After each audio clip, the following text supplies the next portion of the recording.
Hey guys, welcome back to another episode of Well That Sucked and Living Proof Podcast. I'm your host, Ian Hilton, and today, dude, this is really pretty fucking cool. We're gonna be talking about drum talk, and I got my guest Matthew Mulford on the show today. What's up, man? Hey, thanks for having me, man. How you doing? Yeah, hey, no, thanks for coming. Taking your time to come on and on my show, man. It's awesome. Because I was thinking, you know, I was thinking of ideas for the show, and I was like, just kind of brainstorming, and I was like, you know what? I want to talk about drums because I'm a drummer, and I used to have a set and all that stuff like that. But what better person to talk to about than you? So Cool. I'm glad you reached out. I'm glad to yeah, talk about anything. exactly. I didn't know what like came over me. I was like, but damn, I haven't talked to that dude in forever. you know. So um, so you went to Winter Springs High School, right, down in Florida? Yeah. Yep. Right. Graduating in '06. Oh six, yeah. I was oh 07. I was in a remedial retard class. Uh, so one of the things I wanted to ask you too, do you remember? I think it was like back in 2005 or six that Tristan, your buddy Tristan, he wrecked my BMW. I don't remember him wrecking the BMW, but I can definitely say, man, we put our cars through hell. Yeah, That's all we did. That's all we had. Was I was playing music locally, and we had a car group called Vertigo. yeah, We had stickers going down the windshield of our cars, and cops would point us out too because they knew our stickers. But man, we damaged all of our cars so much. yeah, yeah. You had pretty sweet. What was it? What was it? You had Supra. No, it was a red Mitsubishi 3000 Ah, GT. that's right. Yeah, that thing was sick. But yeah, so that day, I think the first time I met you was in that Sam's Club parking lot, and because Tristan was with you, and he owed me money for wrecking or putting my car in a ditch. Man, Bro, like that's, it, it was. I think it was $749, and he only paid me $100. yeah, that sounds like old Tristan. I wouldn't put it to him now, but yeah, that would definitely be us back today. I don't think he meant it No. like that, but we caused so much damage to Yeah. our cars. Oh yeah. We virtually ran them into the ground until you couldn't drive them. Yeah. Exactly. Yeah. Yeah. No hard feeling towards them or anything like that. It was funny. We were having fun anyways. Um, so I changed the radiator for the 3000 GT in that Sam's parking lot. did you So really? all over the parking All places. That's great. Uh, so I was gonna say. So what? You were in a band in high school, right? Yeah, Okay. and it was called Lesser Ritual. It was with Nick Holt. He was from Lake Howell. And then Brian, I don't remember his last name. I think it might have been Torres. Hmm. He was the bassist. He went to Winter Springs. Hmm. What kind of music do y'all play? That's funny. This conversation has popped up a lot recently with Nick and a couple other people. So I was recently at a Deicide show, and a kid comes up to me. I recognize his face, and he goes, "Hey, are you a drummer?" I was like, "Yeah, I'm still trying to put together the points." He goes, "Man, I was the guitarist in Lesser Ritual. Do you remember me?" And I was like, "Yeah, I remember you. You were like our fourth guitarist or something, though." Yeah. But yeah, so we had this exact talk, and it pretty much boiled down to like a general like metal. All I can say is at the time we were listening to like Death, In Flames, At the Gates, Nile, Carcass, Cannibal Corpse, Yeah. stuff like that. So it's like generic metal, I'd say. Yeah. Because I remember in that part in that parking lot, Tristan was like, "Hey, bro, you're a drummer, right?" And I was like, "Yeah." And he goes, "Hey, check out Matt's band. So you put it on your CD player." And I remember like I'm thinking to myself, "Holy fuck, dude, he's really fast on that on the double bass." Because I wanted to learn so bad with that double bass and like get it to where I wanted to. And when I heard you, and I was like, "Fuck, man." No, but yeah, you were really Yeah, really good. when I first started, dude, I didn't know how to play double bass at all. I was our first show. I didn't even have a double bass. I played everything with a single pedal. It just didn't click with me physically, Really. and all I knew was how to play single pedal. So it took a while to really get everything down pat for Yeah. that. So I think those recordings you would have heard would have been double pedal for sure. right, yeah. What kind of a technique? Like, how'd you learn how to play like double bass? tons and Practice. tons of practice, playing with people, playing with bands. Yeah. I play every day to this day. There's no end to what you can learn, what you can experience, and I know where my limits are, and I'm still trying to push those limits further and further. That's cool. Yeah. Do you have a single bass or do you have two bass drums? I have single bass right now. It's actually an electronic kit at home. Yeah. Um, when I'm playing with friends, though, that's on an acoustic kit. I just bring my pedals. Funny enough, I'm still using the same double pedals that I was with in other bands. So, Oh they're shit. about, they're getting up there. Yeah. Okay. Yeah. What do you use? DW or Some Iron Cobras. Iron Cobras? Yeah, I heard they're the best. Was DW? They're really good. I've been looking into some direct drive stuff, playing the Axis long pedals. It's a very different feel than the Iron Cobras. The Iron Cobras feel like they have a lot of weight between them. Yeah. The Axis, and you can't even tell that they're beneath. Yeah. Yeah, that's crazy. Yeah, because I had a pair of Pace. I think they're called Pace. But they like this. Yeah, the dude, the springs on it were like shot, and so it was like I don't know. I felt like I was just like kicking a like a log or something like that. It would suck because it would stick. Sometimes it was so bad it would stick to the actual drum head, and I'd be like trying to Oh fucking no. kick it. Yeah, Like, come on, you motherfucker! And that'll make things hard. yeah, yeah. But you know what makes a good double bass is the string or the springs, um, because of that reverb and the drum head too. Because like I remember I was doing the pace for a minute, and I was thinking like, man, this was really hard. And then I went to was it drums? No, Guitar Center, and I tried the DW. Like it was like 5,000 or whatever, and I was like, Yeah. holy shit, I can do it! Like I can do it just because of the spring action. It was a lot better. But what kind of Yeah, those mid-tier pedals are really nice. I play with my springs like all the way tension, so it is a really tight feel. But when you're going really fast, it actually adds a lot of weight to the pedals. They're yeah, hitting. exactly. Yeah, I bet it helps. You said you have a electronic drum set. Yeah, so right now I'm playing on a Roland uh, TD17 AVX, a bunch of random numbers Yeah, for you. But yeah, it's like a mid-tier electronic kit, and I'd say the snare is really close to what a real snare feels like. The toms not so much, and the cymbals are really close too, but not the hi-hat. right. So I was gonna ask you. So what do you think makes a good electronic drum set? Is it the brain, or is it like the actual set?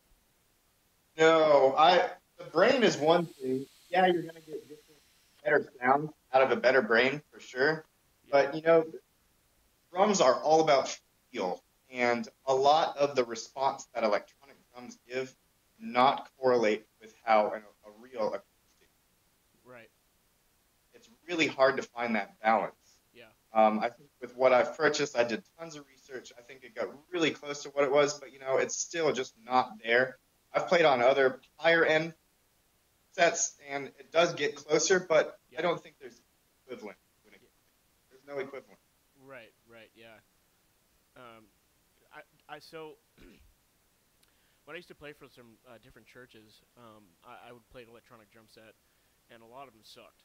Like it would sound like you were just like you would set up like trash cans all around you, and you would Yeah, just But yeah, there was this they're one good. particular one that I played at Guitar Center that sounded really really good, and I'm pretty sure I think it was a Roland, and the sound of it was just like really really good. I'm pretty sure it was because of the brain, but like it sounded like the snare sounded really tight, and the bass drum had a really good deep gurgle to it, like a Yeah, thump. But yeah. They're getting really close with the mesh heads that they're putting on drums. The rubber pads. I don't say those are any good at all, but yeah, my set has all mesh heads, and you can customize those and tighten them and loosen them, so you can get really close to dialed in. But like I said, there's no comparison. yeah. How do you tune electronic drum set? Like, do you is it through the brain or can you like tighten it with the drum key? Yeah, so the one I have, it can be tightened for as far as response and feedback from the heads, but it's not going to change the overall tone of the drum. That's done through the brain itself, that you Okay, can lower and raise notes to how you want. right. But you can dial in for what you're looking to feel from the response. Yeah, yeah. Because there's like different settings too. Like you can do jazz, you can do rock, metal. right? all sorts of stuff. You can build your own kit. You know, as many pads as you have, you Yeah, can customize and put whatever sound that you want on them. that's cool. That's really cool. What do you prefer? An acoustic kit, Really? 100%. Yeah. Okay. Yeah, that Yeah, makes sense. all day. You know, but it just doesn't agree with everywhere that you live. Hmm. You know, I'm not even connected to someone right now. I have a nice house, but just for my space, an electronic kit is all I need. Yeah. I have a friend's house that I go and visit to, and you know, we play live music. We're ready to go out and start playing live shows again, and that's an acoustic kit, and I just feel so much more at home on that set than I do on my at home Hmm. electronic kit.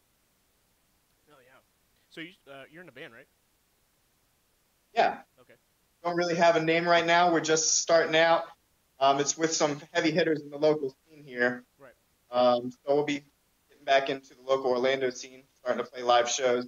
A few of them are already in bands that do play live currently, and we're kind of looking to reform and get into something else together. Yeah. Okay. Cool. Like where you all playing at now? Like what show? What So venues? they would be, yeah, they would be playing at like Soundbar, Will's Pub, and stuff like that. Cool. Yeah. I think man, there was this one place that my old band we played at when we were in high school. I mean, God, dude, like this band was like I really wanted to play like metal, like rock slash metal, but like this band was kind of like poppy, you know. And one of the venues we played at was I can't remember. I think it was in Lake Mary. But you couldn't bring your whole drum set. You could only bring your snare, your hi hat, and a ride cymbal, or everything else was like wired up to their like what they had. And it was so shitty. Like it sounded Yeah, so terrible. But yeah, it's not the same when you're having to play, you know, a live set on a kit that you're not used to. yeah, exactly. And one of the shows actually we went to go play, like everybody was playing like rock, and we weren't like that style. So it was like we were like maybe we shouldn't play here because like there are a lot of like cut off jeans and a lot of leather going on right now. So we probably should stay away from this scene.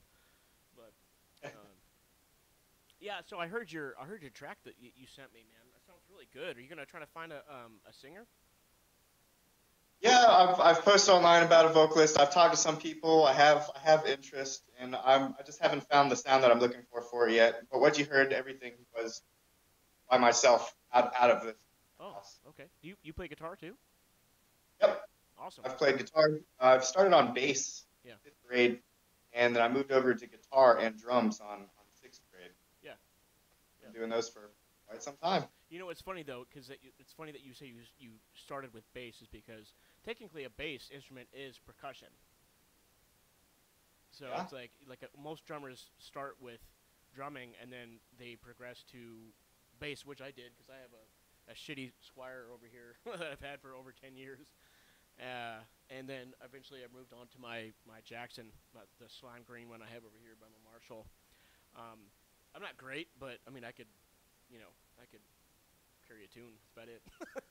So Yeah, you know the bass is glue for sure, and you know drums pretty much keep everything together just the yeah, same. Yeah, they're yeah. both different versions of glue. In my opinion, like drums are probably the most important part of the piece of the band because you're keeping fucking tempo. So like if you're not keeping tempo, you're gonna sound like garbage. You know? All off of stage communication and giving looks to each other. Yeah, yeah, exactly. Damn, I've been there before. It's so embarrassing.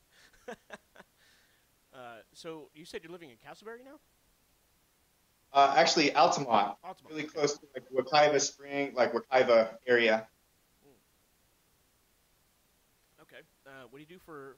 You said you work from home. 2 days a week, so usually on like Wednesday and Friday. I can work any day from home, but I Yeah. like to it as like 2 days work from home days, and I have 3 days that I work in an office. Okay. But currently working as a software engineer for a Oh, sports cool. company out. For what company? Their name is Flow Sports. Okay. So they're basically trying to eat their way up the food chain and be the next ESPN and stuff like that. We have tons of rights that we're gaining Yeah. acquisitions for, and started streaming. We're gonna be streaming some NBA games this year, some NFL games this year. Yeah. But really, the company was focused on like niche sports when they started out. It was two brothers that started the company, and they were wrestlers. Right.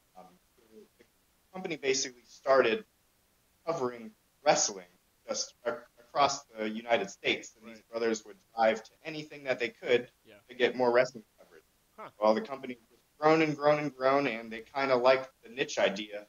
So, like we cover, I say sports, but we do like marching band for high school and Yeah. college, and there's no one that covers that.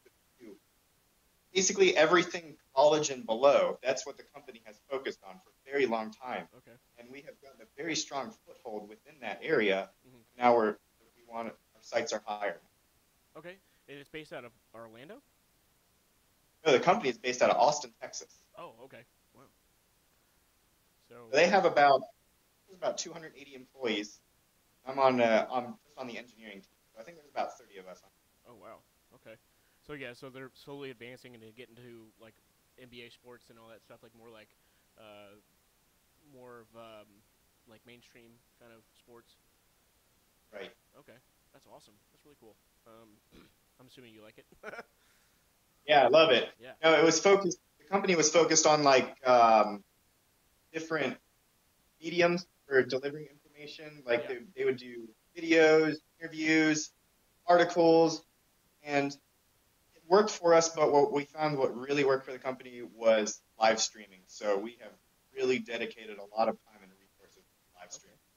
What's So you can go ahead and shout out the website. Where can you find this? It's going to be prosports.tv, Okay. and that's basically the hub for everything Pro Sports. Oh, okay, cool, awesome. So do you like edit or?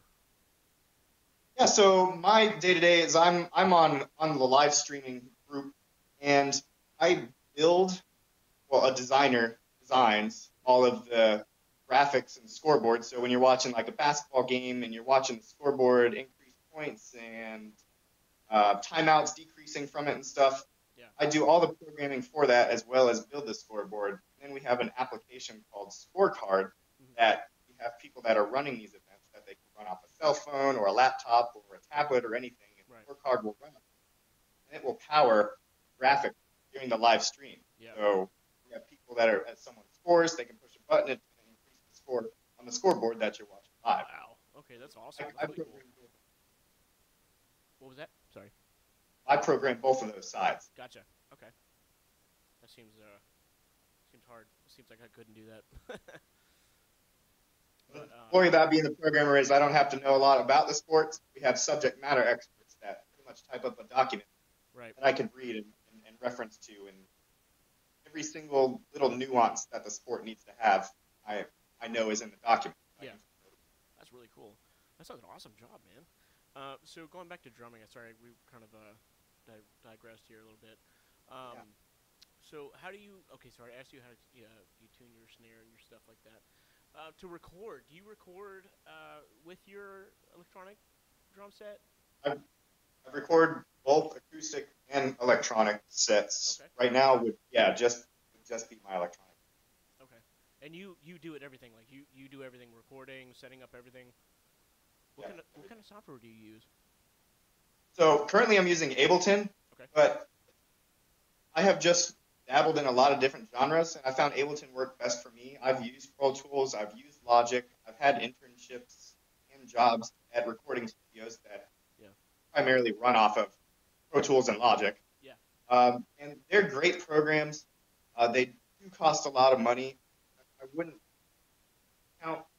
say for someone wanting to get into recording that aim to get that. Yeah. If you're saying, hey, I want to record, but I can't do it because I need Pro Tools, I think that's the wrong answer. Right.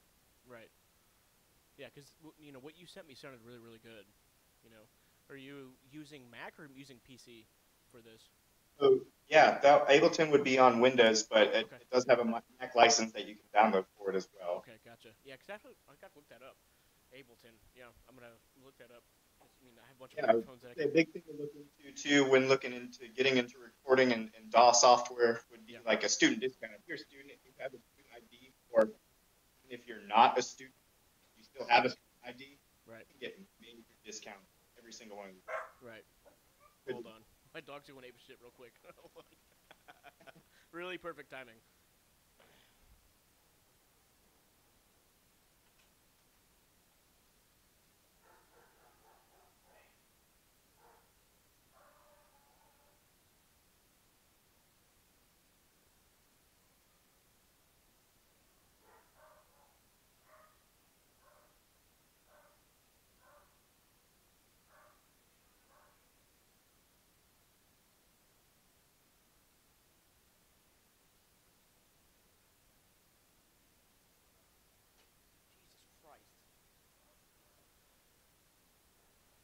somebody trying to solicit and all that shit.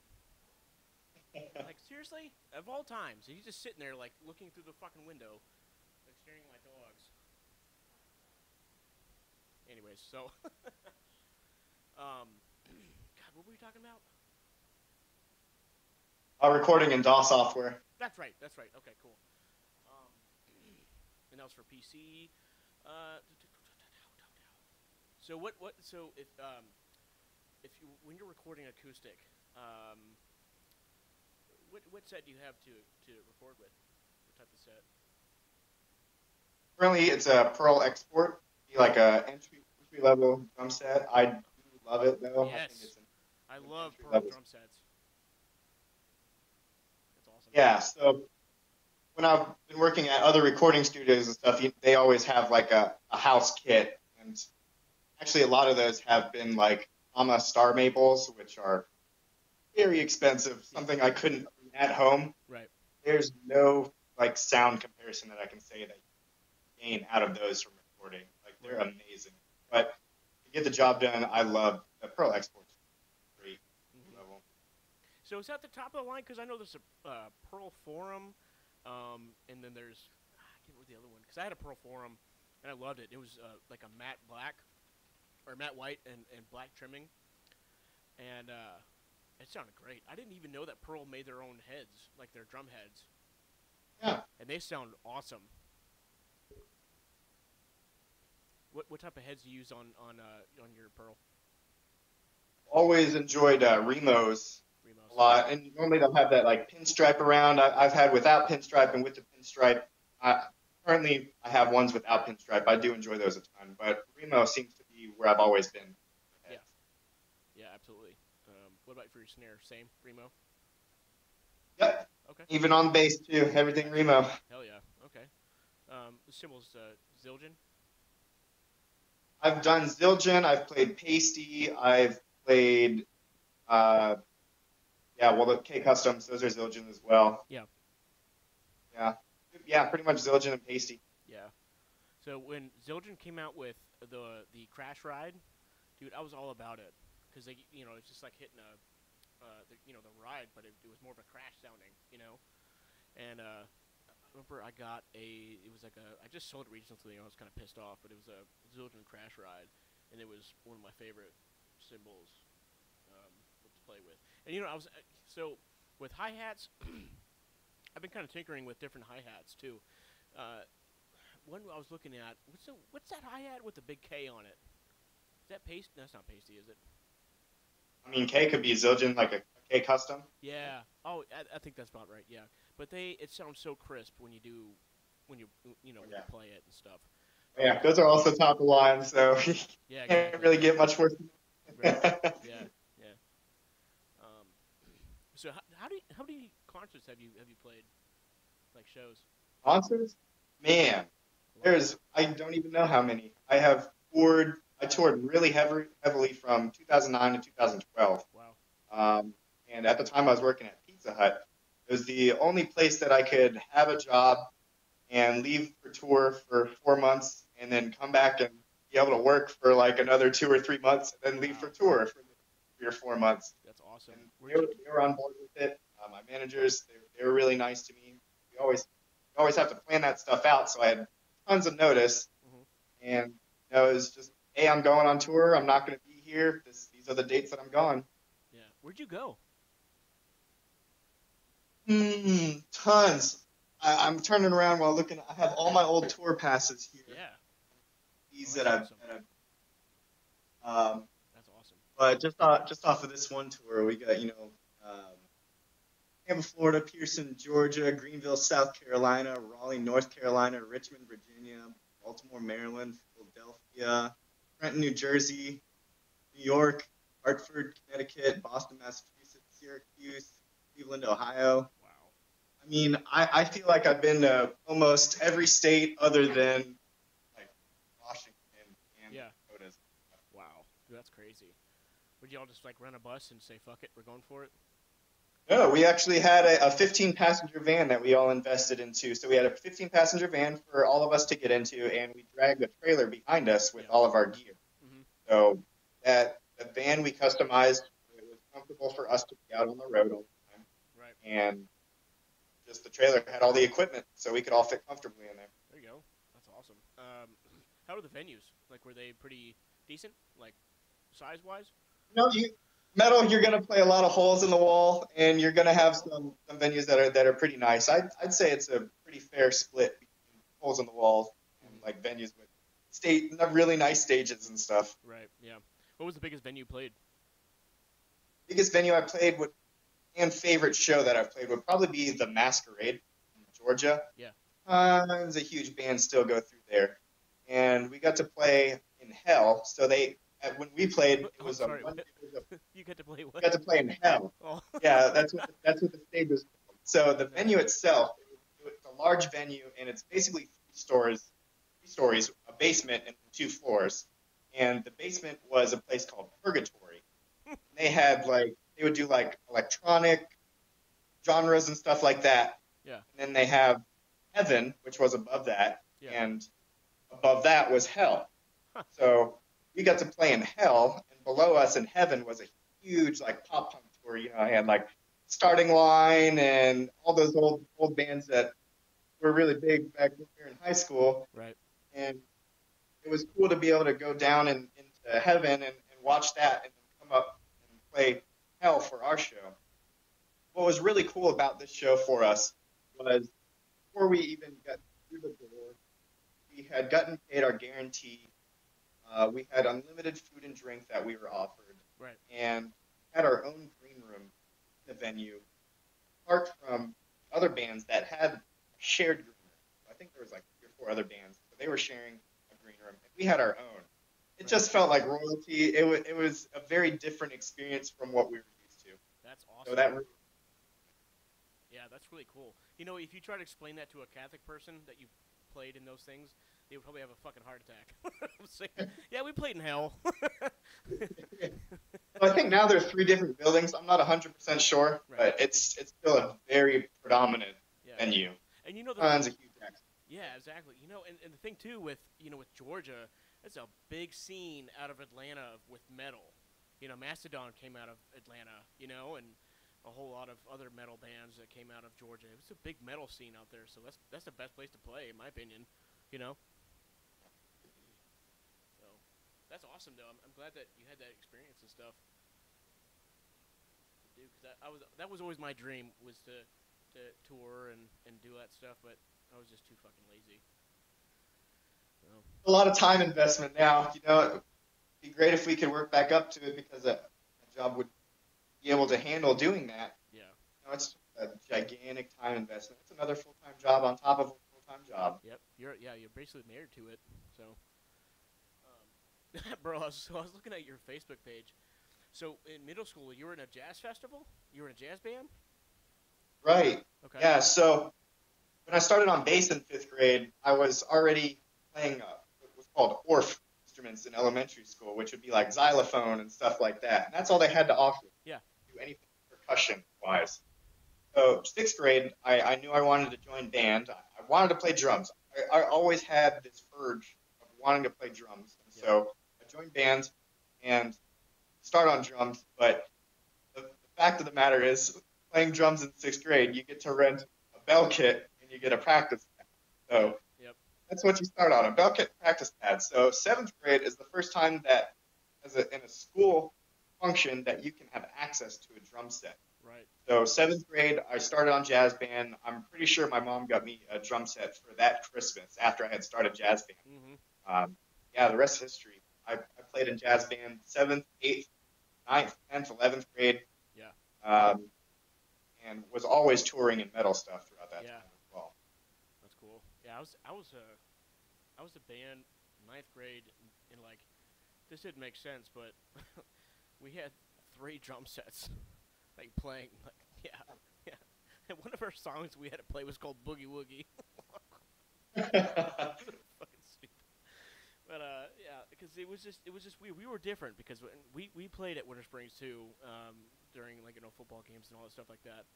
And like one of the drum coaches told us, he's like, we've never had a band, like a school band, that had 3 drum sets in the pit.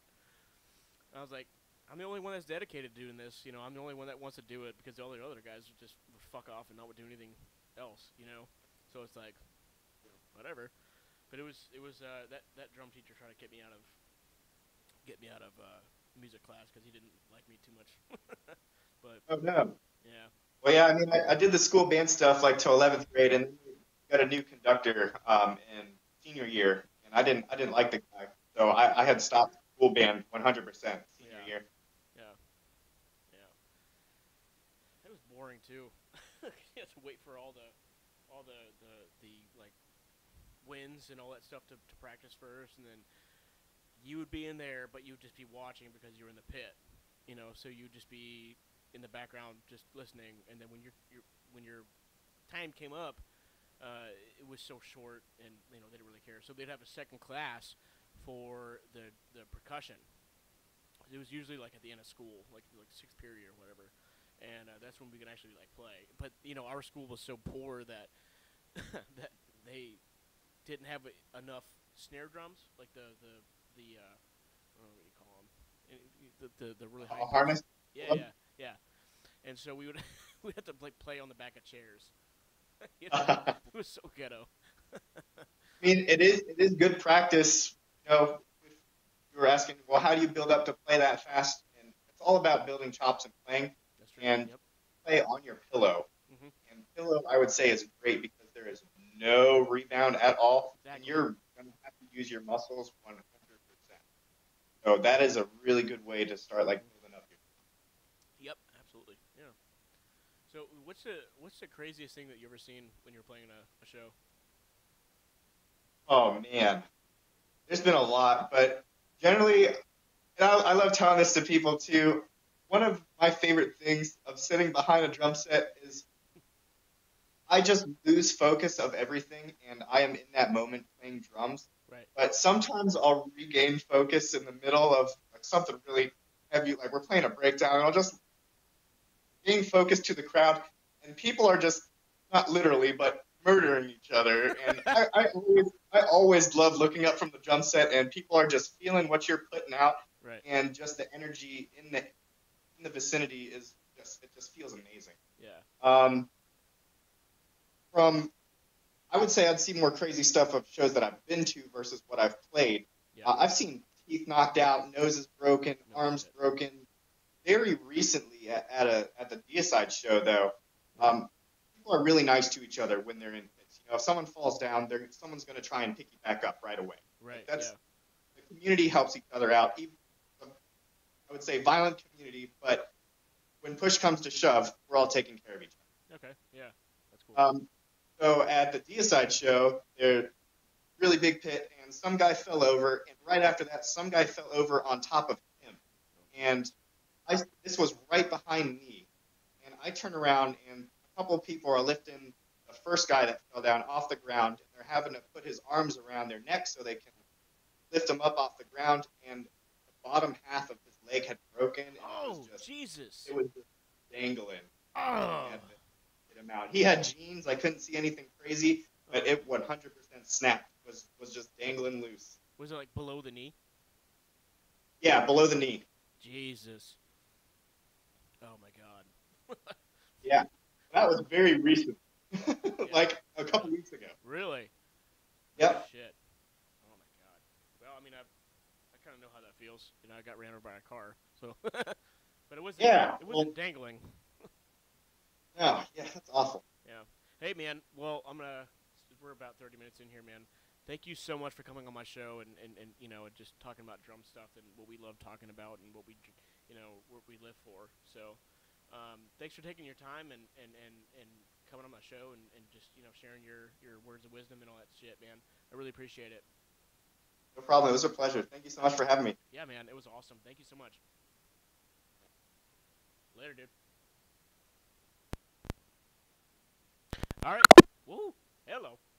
Ah, that was loud. Well, so that goes another show with Well That Sucked and Living Proof Podcast. I'm your host, Ian Hilton, and I hope you all enjoyed it. Some upcoming events or shows that are coming up is I am interviewing a woman that travels around the world to do work, basically like to uh, basically enjoy the place and write a review about it, and just I mean, that's a fucking awesome job. So that's more to come. Hope you enjoyed this show. I'm your host, Dean Hilton, Willing Proof Podcast. Follow me, subscribe, like my video, and all that good shit. All right, guys, have a good day. Love you.